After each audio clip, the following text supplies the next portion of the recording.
Welcome to the deep dive. Today, we're jumping into something really special. A document called The Great Goat Escape. It's quite the story. It really is. Our mission today is basically to unpack the wisdom and just the pure fun and the journey of Babar. And Babar, we should stress, isn't your average goat. No, definitely not. This goat, you see, genuinely believed he was a ninja. Practicing front flips off chicken coops, the document says. Exactly, and staring at sunrises like a warrior. So yeah, let's get into this amazing tale. Okay, so Babar's daily routine.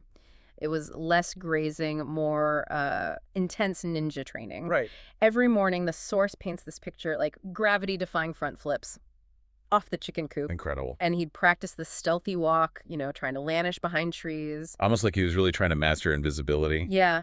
And then there was the sunrise thing. He'd just stare at it, super intense, like a warrior. His commitment just jumps off the page, doesn't it? It absolutely does. And what's really fascinating, if you dig into the source, is why he was doing all this. His motivation. Right. It wasn't just random goat parkour. No, not at all. He wasn't just bored, it seems. He really craved adventure. He was just done with farm life. Had enough. Exactly.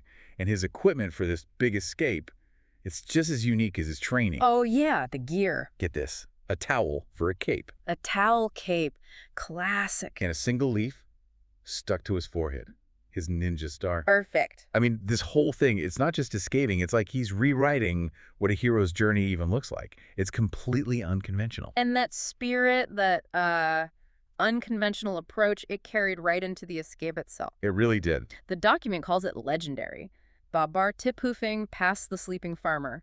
Super stealthy. Astonishingly quiet, you'd imagine. But the moment that really grabs you, I think, is the fence leap. The source describes it. Well, it says, with the elegance of a flying potato.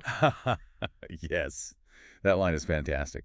It's such a great image, isn't it? You instantly see this hilarious, maybe slightly clumsy, but totally determined flight to freedom. That elegant potato moment is gold. But, it immediately sets up the next challenge. What happens when your big leap lands you? Well, somewhere unexpected. Exactly, because he didn't land on soft grass. Oh, no. He lands right in a hay pile. And this hay pile belongs to Kaleem. Kaleem, the notoriously grumpy bull. Right. So this moment, it kind of highlights that feeling we all get sometimes, facing something huge and intimidating, a force way bigger than you. How do you react when you're totally outnumbered, outmuscled? This is where the story just, wow, it delivers a total shocker.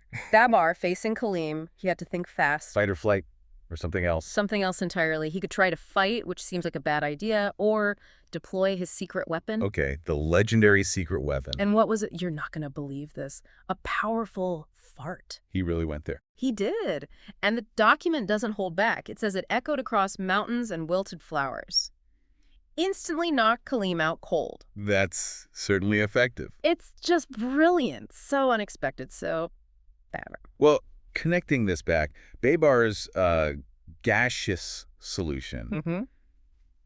It's funny, yes, but it's actually a great example, isn't it? Oh, what? Of how sometimes the best strategy isn't meeting force with force. It's about using your unique, maybe even slightly absurd abilities to just disarm the situation. It totally reframes what power can be. That's a great point. Using what you've got, however weird. Precisely. So with Kaleem down for the count, Babar makes his big triumphant run down the road. Freedom at last. But the source adds this funny detail. No heroic music swelling up. Nope. Nope. Just the random quacking of a nearby duck, which somehow feels perfect for Babar's whole adventure. It really does. It keeps it grounded in that charming absurdity. And the story doesn't quite end there, does it? The aftermath described in the document is pretty intriguing, too. Oh, yeah. It gets mysterious. Villagers started hearing weird noises from the woods. Ninja-like noises, maybe? Possibly. And then even stranger reports of hoof prints on rooftops. Hoofprints on rooftops definitely suggest Babar's ninja career was just getting started. His adventures were clearly far from over. So, the big question, what happened to our ninja goat? What's the ultimate outcome here? Well, according to the document, it's pretty epic. Go on. They say Babar now runs a secret ninja training camp for other goats. No way. A goat ninja academy? That's what it suggests. And apparently, he remains undefeated. Undefeated.